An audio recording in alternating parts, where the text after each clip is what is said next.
یہیں سے بسم اللہ الرحمن الرحیم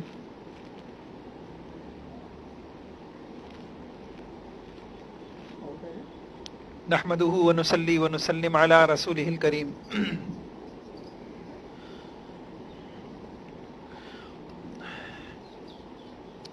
کچھ عرصے قبل یہ بات میں نے عرض کی تھی اور اس پہ طویل ایک سلسلہ چلا تھا کہ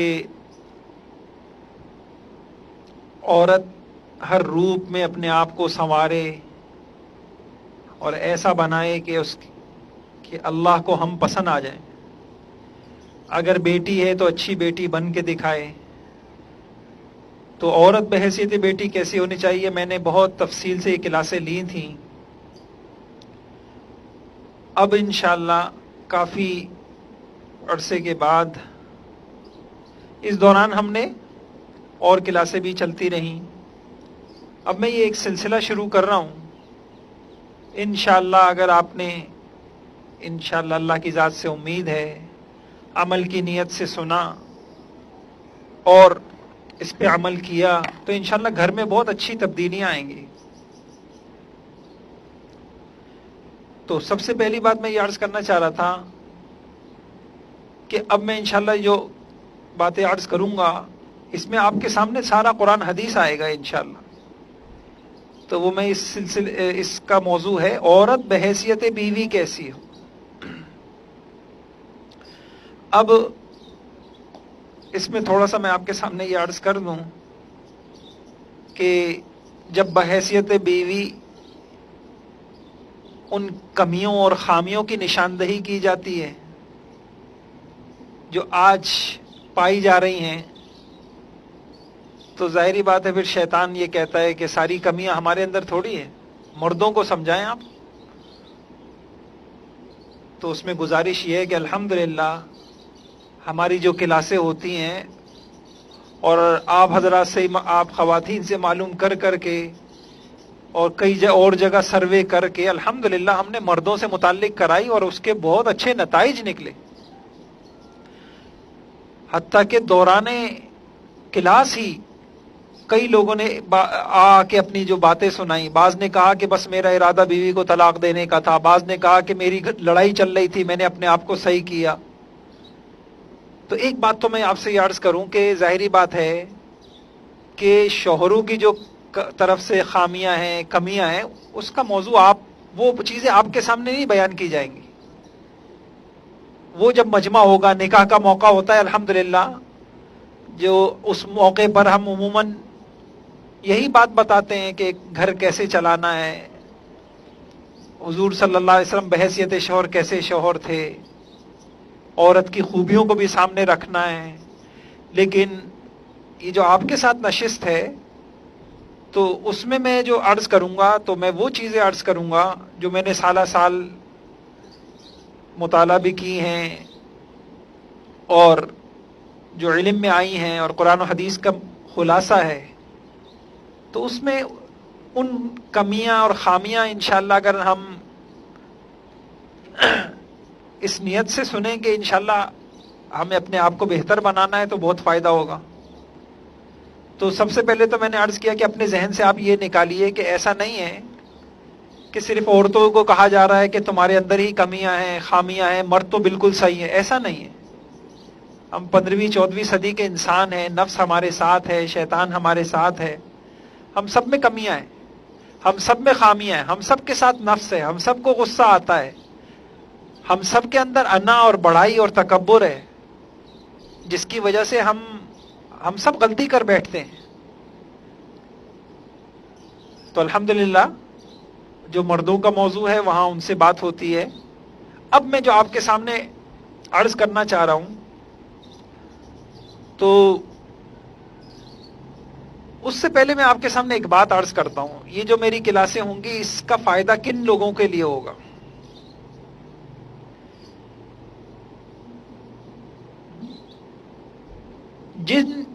جو خواتین یہ سمجھیں گی کہ بھئی ہماری اصلاح ہو جائے اور اپنے آپ کو اپنی خامیوں کو تسلیم، اپنی غلطیوں کی اصلاح کی فکر کے ساتھ انشاءاللہ یہاں آئیں گی تو انشاءاللہ ترقی کریں گی۔ ترقی کہتے ہیں نام ہی غلطیوں کی اصلاح کا ہے، اور جو یہ کہے کہ میں تو 100% صحیح ہوں، جو غلطیاں شعوروں میں ہی ہیں،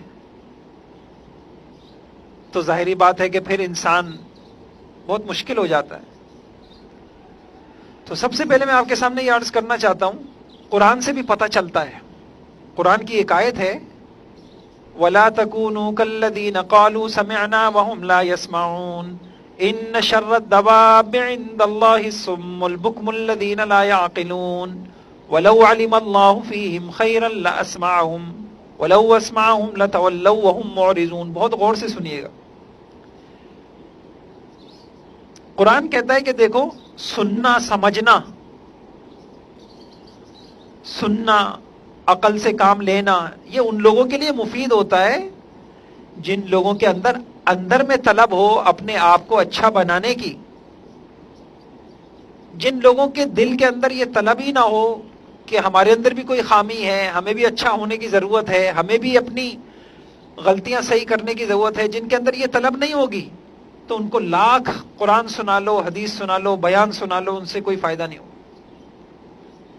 یہ بات سورہ انفال میں اللہ پاک نے کہی کہ کچھ لوگ ہوتے ہیں وہ جانور کی طرح گونگے بہرے ہوتے ہیں۔ تو میں آپ سے یہ بات عرض کروں گا کہ ان کلاسوں کے اندر جو سب سے اہم چیز ہے وہ یہ ہے کہ آپ یہ نیت کریں کہ انشاءاللہ ہم اپنی اصلاح کریں گے، ہم اپنی خامیوں کو دور کرنے کی کوشش کریں گے۔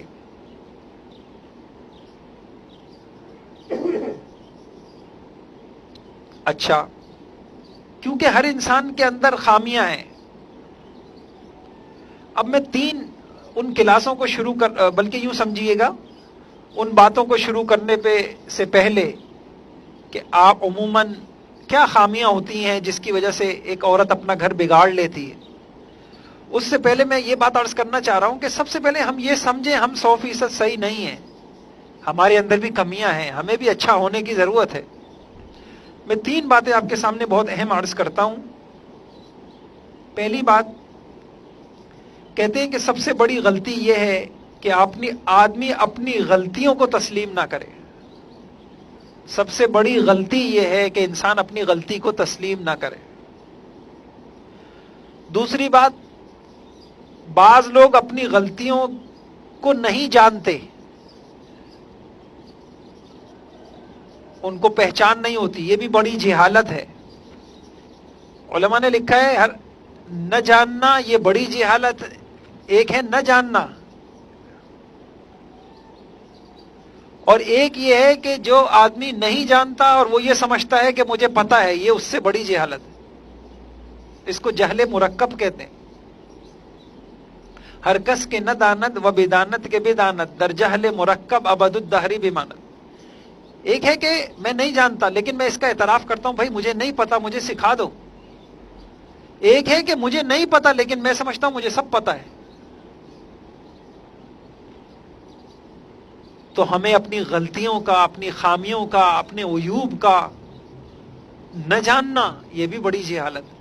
اور میں سچ عرض کروں، آج ہم اپنی خامیوں کو جانتے ہی نہیں۔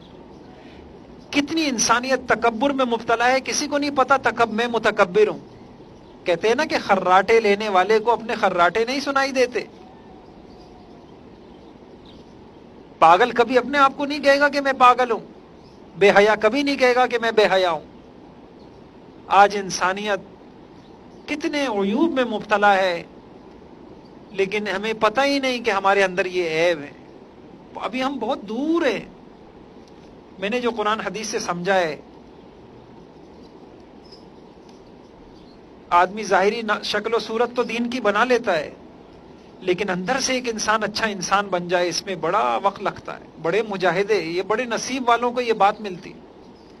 اس کے سٹیپ سنیے گا بہت غور سے میرے ساتھ۔ سب سے پہلے انسان کو فکر پیدا ہوتی ہے، میرے اندر کبر ہے، تکبر ہے، حسد ہے، دنیا کی محبت ہے میرے اندر۔ سب سے پہلے انسان جب سنتا ہے اس کو فکر پیدا ہوتی ہے۔ پھر کیا کرتا ہے انسان؟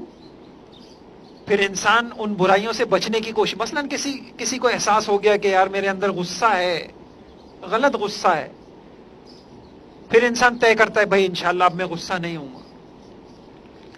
لیکن ظاہری بات ہے یہ ایک دن سے تو نہیں ہوتا. پھر جب انسان کوشش کرتا ہے وہ اس کوشش میں ناکام ہو جاتا ہے. میں نے سوچا تھا کہ انشاءاللہ امی کے سامنے زبان نہیں چلاؤں گی، شوہر کے سامنے زبان نہیں چلاؤں گی، لیکن میں کسی کی غیبت نہیں کروں گی، لیکن مجھ سے پھر ہو گیا. اب جو اچھے انسان ہے کیا کرتا ہے؟ اب وہ مصلی پہ بیٹھ کے روتا ہے اللہ کے آگے، اے اللہ میں نے اپنی سی تو کوشش کی، مجھ سے اچھا بنا نہیں گیا، یا اللہ ہم اپنی کوشش سے اچھا بن نہیں سکتے. بس کوئی خوش نصیب اگر زندگی میں یہاں تک پہنچ جائے نا کہ اس کو اچھا بننے کی فکر ہو، پھر وہ اچھا بننے کے لیے کچھ اقدام کرے، پھر جب اس اقدام میں ناکام ہو جائے تو پھر راتوں کو اٹھ کے اللہ کے آگے روئے. بس یہ وقت ہوتا ہے کہ پھر اللہ طے کر دیتے ہیں کہ اس کو اچھا انسان بنانا ہے. ابھی ہم کتنا دور ہیں؟ ابھی تو ہمیں فکر ہی نہیں کہ ہمیں اچھا بننا ہے. کب ہمیں فکر پیدا ہوگی؟ پھر کب ہم اس پہ عمل کریں گے؟ اور پھر کب ہم اللہ کے آگے رو رو کے دعائیں مانگیں گے؟ اور پھر کب جا کے ہمیں وہ چیز نصیب ہوگی؟ تو دو باتیں میں نے آپ کے سامنے عرض کی. سب سے بڑی غلطی یہ ہے کہ انسان اپنی غلطیوں کو تسلیم نہ کرے. پھر ایک غلطی یہ ہے کہ انسان اپنی غلطیوں کو نہ جانے، اس کو پتہ ہی نہیں کہ میرے اندر کیا عیب ہے. اور تیسری غلطی یہ ہے کہ وہ تسلیم بھی کرتا ہے، وہ جانتا بھی ہے، لیکن ان کی اصلاح کی فکر نہیں کرتا. کہتے ہیں غلطی اور خامی کا ہونا عیب نہیں ہے، ان کی اصلاح نہ کرنا یہ عیب ہے. اب میں نے یہ تین باتیں آپ کے سامنے عرض کی. اب میں یہ تین باتیں قرآن و حدیث کی روشنی میں آپ کو سمجھانے کی کوشش کرتا ہوں. اللہ مجھے بھی سمجھا دے، آپ کو بھی سمجھا دے. کیا تین باتیں؟ سب سے پہلے تو ایک خاتون اگر اچھی بیوی بننا چاہتی ہے اور اچھی بیوی بن کے وہ اللہ کو راضی کرنا چاہتی ہیں، جنت چاہتی ہیں، اچھی بیوی کیا ہے؟ اللہ اکبر. اور میں سارا قرآن حدیث بھی انشاءاللہ آگے آپ کے سامنے عرض کروں گا. عورت کے لیے تو جنت کا راستہ اللہ نے رکھا ہی ہے. مرد کی خوشنودی، المرأة اذا صلت خمسها واطاعت بالها وصامت شهرها. عورت بس اتنا کام کر لے، 5 نمازیں پڑھ لے، روزے رکھ لے اور شوہر کی اطاعت کرے، اس کو خوش کرے، اس کو راضی کرے، سیدھے جنت میں جائے. تو سب سے پہلے میں یہ آپ سے عرض کروں گا کہ ہم سب یہ طے کریں، آپ سب یہ طے کریں کہ انشاءاللہ میں اس روپ میں اپنے آپ کو ایک اچھی عورت بناؤں گی، تاکہ مجھے، اور یہ بھی اس لیے کہ میرے اللہ مجھ سے راضی ہو جائے. اس کے لیے میں نے عرض کیا سب سے پہلے کیا کرنا ہوگا. سب سے پہلے تو یہ ذہن میں بٹھانا ہوگا کہ میں کوئی 100% خوبیوں کی مالک نہیں ہوں، اور میں بالکل ایسی نہیں ہوں کہ میرے اندر کوئی کمی نہیں ہے. تو 3 چیزیں اس میں کرنی. ایک ہے اپنی کمیوں کو تسلیم کرنا. عیب ہے میرے اندر، میں جذباتی ہوں، میرے اندر بڑائی ہے، میرے اندر غصہ ہے، تکبر ہے. اپنے عیبوں کو تسلیم کرے، ایک بات. اور اپنے عیبوں کو معلوم کرنے کی کوشش کرے. بعض اوقات ہم گھریلو زندگی میں ایسے گزار رہے ہوتے ہیں کہ ذرا سا اگر ہم سمجھ سے کام لے لیں اور اپنے عیب کو پہچاننے کی کوشش کریں تو ہم جان لیں اس کو، اس سے ہمارے مسئلے حل ہو جائیں. تو 3 باتیں میں آپ کے سامنے. سب سے پہلی بات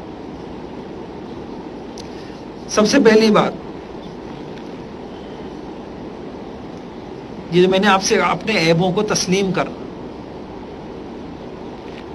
میں ایک عجیب، ابھی کچھ دنوں پہلے میں توبہ کے اوپر ایک مضمون لکھنا چاہ رہا تھا. بہت کوشش یہ تھی کہ اللہ کرے کوئی جامع مضمون ہو، ساری زندگی پھر سارا قرآن حدیث سامنے آ جائے. تو امام غزالی رحمۃ اللہ علیہ کی ایک عجیب بات میرے سامنے آئی. آپ اس کو ذرا سمجھنے کی کوشش کیجیے. اس سے یہ سمجھ میں آتا ہے کہ ہر انسان میں عیب ہے، ہر انسان میں کمیاں ہیں، اور ہر وقت ہیں.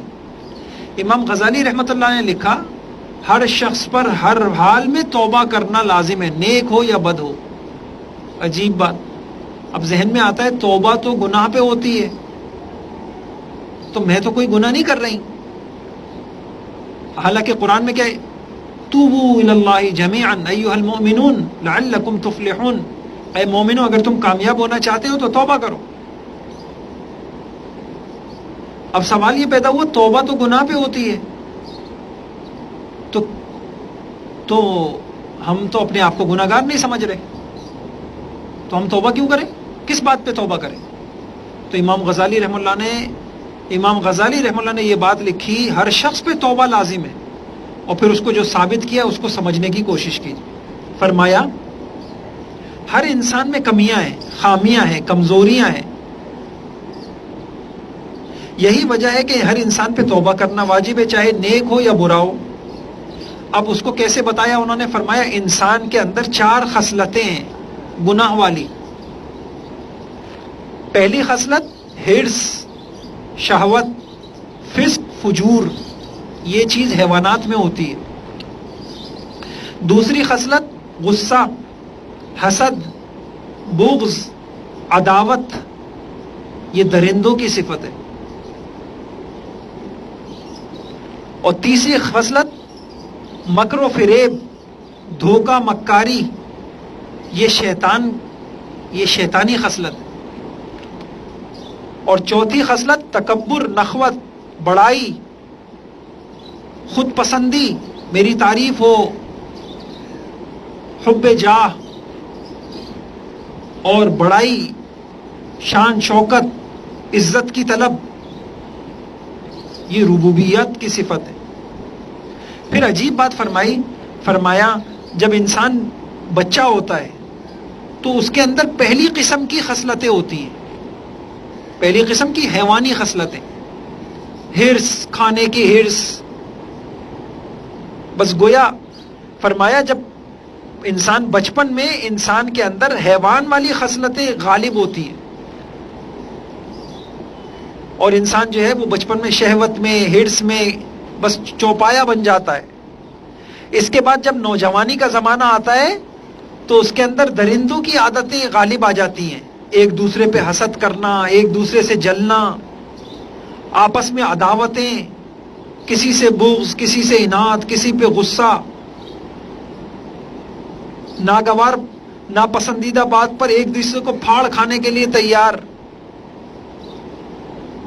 تو نوجوانی میں انسان کے اندر یہ درندوں کی خصلتیں، پھر جب اس کے بعد پورا جوانی کا زمانہ آتا ہے، بدن میں کچھ قوت آ جاتی ہے، تو یہ جانوروں اور درندوں کی خصلتیں چاہتی ہیں کہ اپنی خواہشیں پوری کریں۔ کیا مطلب؟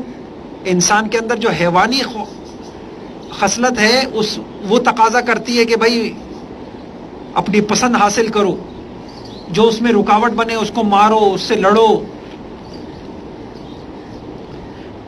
تو فرمایا جب جوانی کا زمانہ آتا ہے اور انسان کے بدن میں قوت آتی ہے تو جانور اور درندوں کی خصلتوں کا تقاضا یہ ہوتا ہے کہ اپنی خواہشیں پوری کریں، یعنی پسندیدہ چیزیں حاصل کریں اور ناپسندیدہ چیزوں کو خاک میں ملا دیں۔ اس وقت شیطانی اخلاق ظاہر ہو جاتے ہیں اور اپنا غلبہ دکھاتے ہیں۔ ابھی کسی چیز کی خواہش ہوئی، فوراً انسان چاہتا ہے کسی طریقے سے دھوکے بازی سے، کسی طریقے سے بس حاصل کر لو۔ ابھی کسی پہ غصہ آیا، فوراً مکاری، جال سازی نے اپنی دانائی ہوشیاری پیش کی۔ غرض اخلاق شیطانیہ اس زمانے میں جانوروں اور درندوں کی خصلتوں سے جو تقاضے پیدا ہوتے ہیں ان کے نفاذ میں معین بنتے ہیں، انسان کو سراپا شیطان بنا دیتے ہیں۔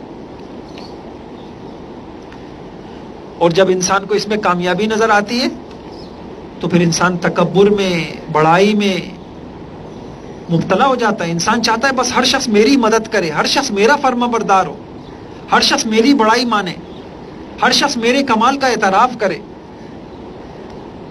حضرت نے فرمایا، حضرت امام غزالی رحمہ اللہ نے، جب 4 خصلتوں کا ظہور ہوتا ہے تو اب انسان کی عقل کی جو روشنی ہے اور قندیل ہے اور نور ہے وہ انسان کو کہتی ہے کہ بھائی ہوش سے کام لو، تم انسان ہو، اشرف المخلوقات ہو۔ ایمان اس کو کہتا ہے کہ کیا کر رہے ہو، یہ حسد، یہ کینہ، یہ بغض، یہ دنیا، یہ حرص، یہ ہوس، یہ شہوتیں، یہ مکاری، یہ عیاری، ارے چھوڑو، یہ کیا ہے؟ اچھے برے میں وہ عقل جو صحیح عقل ہو اور واقعی عقل ہو اور اس کو ایمان کی روشنی نصیب ہو، قرآن و حدیث کا نور اس کے پاس ہو،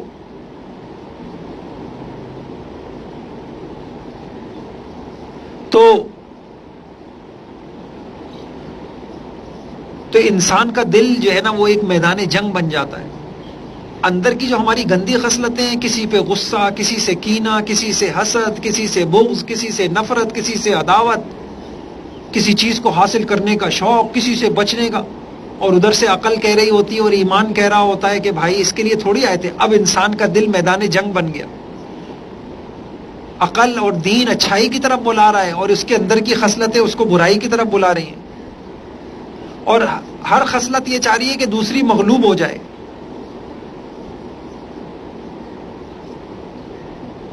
تو امام غزالی رحمہ اللہ نے فرمایا یہ چیز ہر انسان کے ساتھ ہوتی ہے. نفسانی تقاضے، شہوانی تقاضے، حیوانی تقاضے کسی وقت انسان کو غلطی کی طرف بلائیں گے. پھر اگر اس کے پاس نور ہدایت ہے تو وہ کہے گا نہیں بھائی ایسا نہ کرو. فرمایا لہذا پتہ چلا توبہ سے کوئی آدمی مستغنی نہیں ہے، موت تک یہ چیزیں ہم کو پیش آتی رہیں گی. تو ایک بات میں نے آپ سے یہ عرض کی کہ ہم ظاہر میں گناہ نہ بھی کر رہے ہوں، ہمارا دل گندا ہے، ہرس بھی ہے، ہوس بھی ہے، وساوس بھی ہیں، اور ہم دل سے بدگمانیاں ہیں، نفرتیں ہیں، عداوتیں ہیں، فوراً سے کسی سے بدگمان ہو جانا، فوراً سے تو ہر وقت ہم گناہ میں ہیں.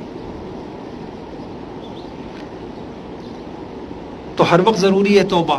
تو ایک بات میں نے آپ سے عرض کر دی کہ بھائی کون ہے گناہوں سے پاک، کون ہے غلطیوں اور خامیوں سے پاک؟ تو کوئی عورت، کوئی مرد، کوئی سسر، کوئی ساس، کوئی بہو یہ نہ کہے کہ ہم سب صحیح ہیں، سامنے والے کی ساری غلطی. تو پہلی بات میں نے عرض کی کہ اس وقت تک ہماری اصلاح نہیں ہو سکتی، ہمارے اندر خوبیاں پیدا نہیں ہو سکتی. اور ایسے شخص کو سمجھانا ناممکن ہے جو اپنے آپ کو کہے میں 100% پرفیکٹ، 100%، 100 میں سے 100%، میرے اندر تو کمی ہے ہی نہیں.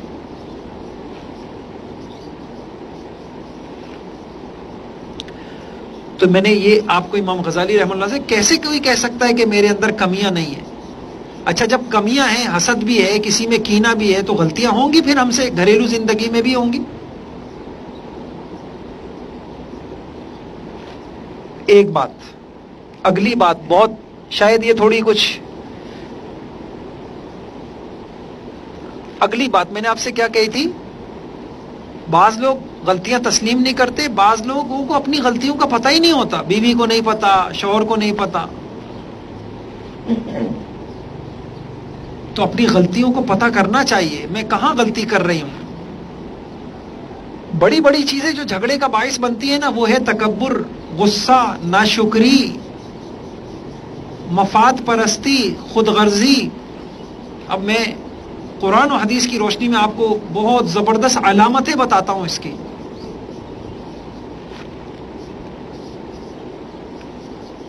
اس لیے علماء نے لکھا ہے آپس کے جوڑ کا بڑا ذریعہ تواضع اور ایثار ہے.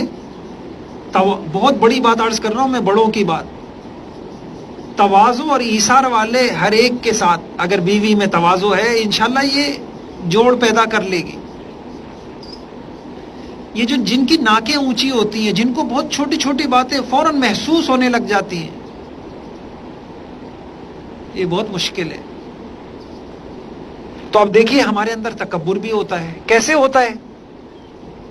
حدیث سنی، آواز نہیں آ رہی؟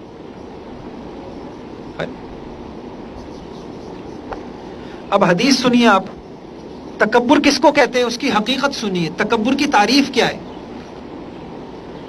اللہ مسلم شریف کی روایت ہے الکبر بطر الحق وغمط الناس. تکبر کس کو کہتے ہیں؟ حق بات قبول نہ کرنا اور لوگوں کو حقیر سمجھنا. علماء نے اس کی تعریف یہ کی ہے، تکبر کہتے ہیں کسی بھی پہلو سے اپنے آپ کو بڑا سمجھنا اور دوسرے کو چھوٹا سمجھنا، یہ تکبر ہے. اچھا یہاں تکبر کی تعریف کیا کہی؟ خالی اپنے آپ کو بڑا سمجھنا تکبر نہیں ہے، جس چیز کے اندر انسان کو یہ بات ہو میں بڑا ہوں اور یہ سامنے والا مجھ سے حقیر ہے، چھوٹا ہے، ذلیل ہے، علماء نے کہا یہ قید اس لیے لگائی ہے اگر کوئی اپنے آپ کو بڑا تو سمجھے لیکن دوسرے کو حقیر نہ سمجھے تو یہ تکبر نہیں ہے۔ مثلا ایک شخص کی عمر 20 سال ہے، وہ 2 سال کے بچے کو یہ سمجھے کہ یہ 2 سال کا بچہ علم میں مجھ سے کم ہے، میں بڑا ہوں علم میں، تو کیا ہوا اس سے؟ اپنے آپ کو بڑا تو سمجھا لیکن اس بچے کو حقیر نہیں سمجھا، تو یہ تکبر نہیں ہے۔ یا مثلا ایک آدمی صاحب مال ہے، اللہ نے اس کو بہت دیا ہے، اس نے کسی غریب کو غریب سمجھے، اپنے آپ کو اس سے امیر سمجھے، مالدار سمجھے، اور یہ سمجھے کہ میں مالدار ہوں، اس کے پاس میرے اتنی دولت نہیں ہے، لیکن وہ حقیر نہ سمجھے، اپنے آپ کو مالدار تو سمجھ رہا ہے، خوبیوں مطلب یہ خوبی میرے پاس تو ہے اس کے پاس نہیں ہے، لیکن اس کو اس مال کی کمی کی وجہ سے حقیر نہیں سمجھ رہا، تو یہ بھی تکبر نہیں ہے۔ تو تکبر کی تعریف میں دونوں باتیں، اپنے آپ کو بڑا سمجھنا اور دوسرے کو حقیر سمجھنا کسی بھی خوبی سے، چاہے وہ دینی خوبی ہو یا دنیاوی ہو، چاہے اختیاری ہو یا غیر اختیاری ہو۔ کسی کو اپنی نماز پہ ناز ہے، وہ بے نمازیوں کو حقیر سمجھ رہا ہے،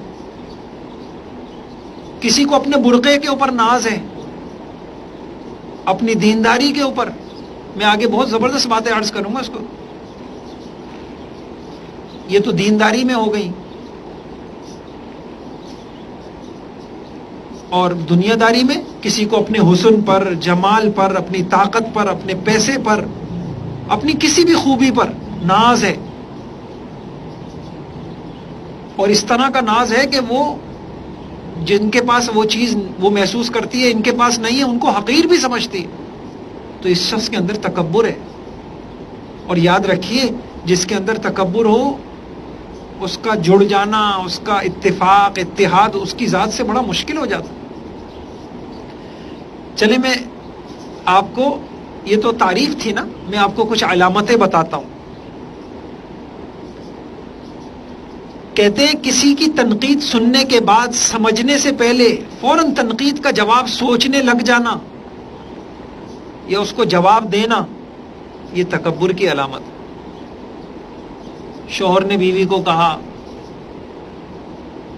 کسی بات پہ کہا، ابھی اس کی بات پوری نہیں ہوئی کہ سامنے سے جواب حاضر ہے۔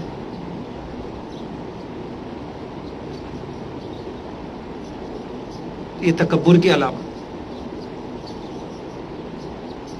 اسی وجہ سے آج میں آپ کو کیا بتاؤں، دیکھیے میں یہ جو کلاسیں میں عرض کر رہا ہوں، میں آپ سے عرض کر رہا ہوں، یہ نہیں کہہ رہا کہ میں شوہروں میں کوئی عیب نہیں ہے، اس کی بیان کرنے کی جگہ یہ نہیں ہے، وہ ہم وہاں بیان کر چکے ہیں اور کرتے رہتے ہیں، اللہ ہمیں بھی ہماری بھی اصلاح کر دے۔ آپ تو اس نیت سے بیٹھے کہ انشاءاللہ ہم نے اپنے آپ کو اچھا بنانا ہے۔ اب آج کی عورت، شوہر ہے، میں آگے بات عرض کروں گا آپ کے سامنے، بھئی اگر کسی غلطی پہ ٹوک دیا تو کیا ہو گیا؟ اللہ نے آپ کو اس کو گھر کا بڑا بنایا ہے؟ نہیں۔ آج کی عورت، ارے شوہر تو دور کی بات ہے، ماں کی ٹوک برداشت نہیں ہے۔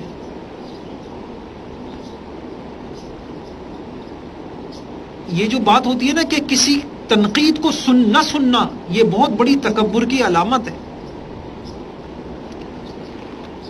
آپ تو بڑوں کو تو چھوڑیں، یہ چھوٹے چھوٹے بچے اور بچیاں، آپ ان کو ڈانٹ دیں، 2-3 دن تک وہ باپ سے بات نہیں کریں گے، ماں سے بات نہیں کریں گے۔ یعنی ہم کس زمانے میں جی رہے ہیں، ہم کیسے کیوں ہمارے گھر آباد نہیں ہو رہے، اس کی وجہ تو سمجھیں۔ میں بخاری شریف پڑھا رہا تھا، میں اتنا حیران ہوا، اللہ اکبر، کہ دیکھو ایک زمانہ وہ بھی تھا، ڈگریوں کا زمانہ نہیں تھا لیکن لوگ بڑے اچھے تھے۔ حضرت عائشہ رضی اللہ تعالیٰ عنہ ایک غزوے میں ان کا ہار گم ہو گیا، جس کی وجہ سے سارے قافلے کو رکنا پڑا، پانی کی تلاش میں دیر ہو گئی، پانی بھی نہیں ہے، تو کچھ لوگ ناراض ہو کے حضرت ابوبکر صدیق رضی اللہ عنہ کے پاس آئے. حضرت عائشہ اپنا قصہ خود سنا رہی ہیں. یہ دیکھیں عائشہ نے، آپ کی بیٹی ہے، انہوں نے جو ہے نا پورے قافلے کو روک دیا، پانی بھی نہیں ہے وضو کا. حضرت ابوبکر رضی اللہ عنہ غصے میں آئے. حضرت عائشہ کہتی ہیں حضور میری ران پر سر رکھ کے سو رہے تھے، میں حضرت ابوبکر آ کے پہلے تو انہوں نے مجھے خوب ڈانٹا اور پھر زور سے مجھے میرے پہلو میں یوں کچوکا جیسے مارتے ہیں ایسے مارا. یعنی اس زمانے میں ایک باپ شادی شدہ بیٹی کو بھی کچھ کہتا تھا تو اس کو پتا تھا بیٹی کو کہ باپ ہے، کہہ سکتا ہے، سن سکتا ہے. باپ نہیں کہے گا تو کون کہے گا.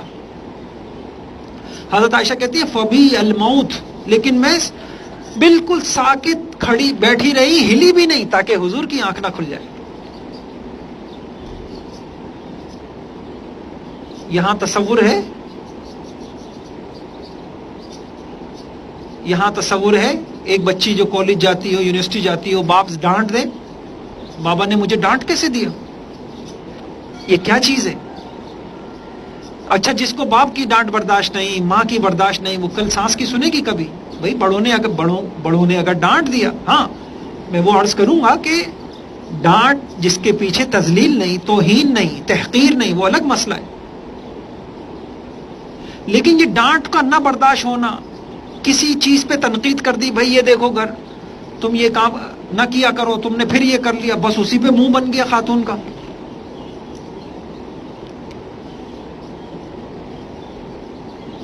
تو جب تک ہمارے اندر سے یہ تکبر ختم نہیں ہوگا ہماری گھریلو زندگی اچھی نہیں ہو سکتی. اور تکبر کی ایک علامت کیا ہے؟ تنقید کو نہ سننا، جیسے شیطان نے کیا تھا.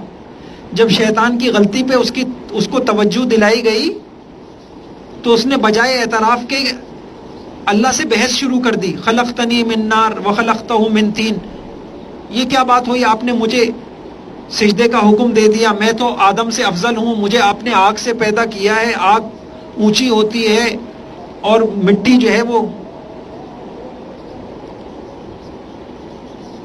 یہ ہم غور کریں کہ ہمارے اندر تو نہیں ہے یہ خامی.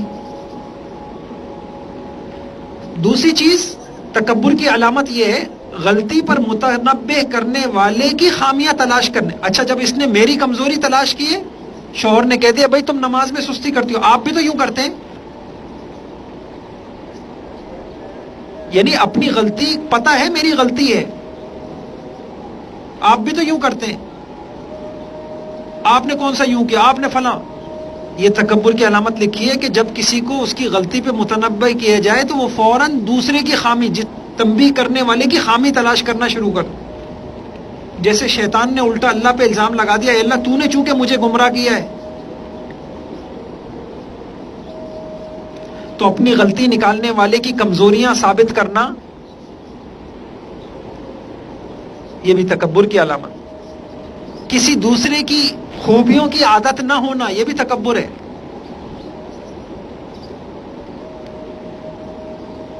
اور سچ بات میں بتاؤں ہم میں سے کوئی بھی تکبر سے خالی نہیں ہے. سب سے آخر میں جو انسان سے مجاہدوں اور قربانیوں کے بعد اللہ کا رحم جس کے اوپر ہو جائے تو اس کے اندر تواضع آتی ہے. اور تواضع والوں کی زندگی تو بہت آسان ہوتی ہے. ان کو یہ چیزیں یہ جو ہم لوگوں کے شکوے ہیں نا، شکووں کی کثرت، ناگوانیاں، اپنے شان کے خلاف محسوس کرنا، جب تک ہمارے اندر یہ چیزیں ہوں گی تو ہمارے یہاں لڑائیاں ہوتی رہیں گی، جھگڑے ہوتے رہیں گے. یہ میں اس بات پہ عرض کر رہا تھا آپ سے کہ انسان کی خامیاں علامتوں سے پہچانی جاتی ہیں، تو ہمیں علامتیں پتہ ہوں. علامتیں پتہ ہوں. ایک بڑی علامت حدیث میں بتا دی. آپ مجھے سچ بتائیے اپنی خامی سننے میں کتنے کمزور ہوتے ہیں ہم لوگ، اور فوراً یا تو اس کا جواب حاضر ہوتا ہے. ابھی میں کل پرسوں ایک لطیفہ میں نے پڑھا، عورت سے روٹیاں جل گئیں اپنی غلطی کی وجہ سے. تو وہ شوہر کو کہنے لگی یہ آپ آٹا کہاں سے لے کے آئے تھے؟ کیوں کیا ہوا؟ کہا میری روٹیاں ساری جل گئی. تو روٹیوں کا جل جانا اس میں قصور آٹے کا ہے یا انسان کی اپنی غفلت کا ہے؟ یہ آپ آٹا کہاں سے لائے تھے؟ ہماری کیفیت بالکل یہی ہوتی ہے، ہم کبھی اپنی غلطی تسلیم نہیں کرتے، کبھی تنقید نہیں سنتے. بہت کمال کے، میں نے زندگی میں سب سے کمال کے لوگ وہ دیکھے ہیں، اور سب سے اچھے لوگ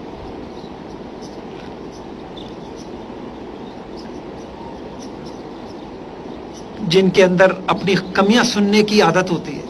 ٹھیک ہے جی، انشاءاللہ کوشش کریں گے. میں انشاءاللہ آئندہ شکایت کا موقع نہیں دوں گی، میں انشاءاللہ اپنے آپ کو بدلنے کی کوشش کروں گی. آپ بتائیے، یہ جملے ہیں ہمارے ہاں؟ تو اس تکبر کے ساتھ پتہ چلا گھریلو زندگی میں خواتین میں بھی کچھ ایسی کمیاں ہوتی ہیں. بڑائی، انا، آپ یقین جانیے یہ انا اب تو وہاں تک پہنچ چکی ہے کہ میں بتا نہیں سکتا. ماں تو ساس نے کوئی تھوڑی سی بسا اوقات میں آپ کو کیا بتاؤں، لوگ تو ہمارے پاس آتے ہیں مسائل لے کے، صرف اتنی بات پہ جھگڑے ہو رہے ہیں. بیٹی تم چلی جاتی ہو، ذرا کچھ پکا کے چلے جایا کرو. آپ یقین جانے میں نے دیکھا، اس اور بھی وجوہات ہوں گی، آخر طلاق ہو گئی، خلا لے لیا بیٹی نے، مجھے کیسے کہہ دیا. اور جب گھر آ کے جو ہماری آج شکایتیں ہوتی ہیں، مجھے بڑا رسوا کیا جاتا ہے. اور پہلے زمانے میں بھئی شوہر ہے، اس کو اللہ نے گھر کا بڑا بنایا ہے. میں نے آپ سے عرض کیا نا، جب ماں کی کوئی نہیں سن سکتا، آج باپ کی نہیں سن سکتا، ساس تو پھر پہلے ہی ذہن میں ہوتا ہے کہ وہ دشمن ہے. اس تکبر کے ساتھ ہماری گھریلو زندگی بہت مشکل ہے، بڑائی کے ساتھ. اللہ پاک ہم سب کی اصلاح فرما دے، اور ہمیں ہمارے بڑے خوش نصیب. اللہ، میں نے پڑھا کہیں، جن لوگوں پر اللہ کی رحمت ہوتی ہے تو اس کی ابتدا یہاں سے ہوتی ہے، اللہ اس شخص پر اس کے عیوب کھول دیتے ہیں. اللہ کی رحمت جب کسی بندے پر ہوتی ہے تو اس کی ابتدا یہاں سے ہوتی ہے کہ اس کے اوپر اپنے عیب کھلنے شروع ہو جاتے. میں تو بڑا گندا ہوں، میں تو بڑی گندی ہوں، میری تو زبان بھی اچھی نہیں، میرے اندر تو غصہ ہے، میرے اندر تو دنیا کی محبت ہے، میری تو نماز اچھی نہیں، میرا تو لوگوں کے ساتھ رویہ اچھا نہیں، میں تو مفاد پرست ہوں، میں تو خود غرض ہوں، میں تو اپنی ذمہ داریوں کو پوری نہیں کرتی، میرے اندر عیب ہے. اور جس شخص پہ جو اللہ کی رحمت سے دور ہوتا ہے جتنا، اس میں حق اور باطل کی تمیز اللہ اٹھا لیتے. حق بات قبول کرنا، آپ نے بھی اپنی زندگی میں دیکھا ہو نا، کچھ لوگ ہیں آپ کہتے ہیں بھائی اس کے منہ مت لگو، اس کو سمجھانا مشکل ہے، یہ سمجھے گا ہی نہیں، وہ بڑائی میں مبتلا ہوتے ہیں، میرے اندر تو کوئی کمی نہیں ہے.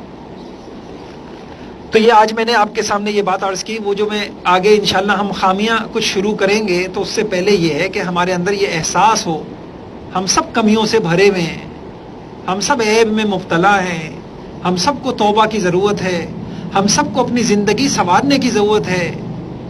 ہم اپنی غلطیوں کو تسلیم کرنا بھی سیکھیں، ہم اپنی غلطیوں کو معلوم کریں، تلاش کریں.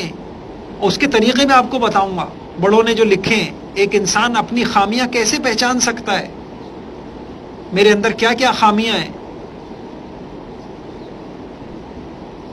پہلے بڑے، ابھی میں کچھ دنوں پہلے واقعہ سن رہا تھا، حضرت تھانوی رحمہ اللہ کے ایک خلیفہ، حضرت تھانوی رحمہ اللہ نے جب ان کو خلافت دی، کہنے لگے حضرت میرے اندر تو کوئی خوبی ہی نہیں ہے، آپ نے کہاں سے مجھے خلافت دی.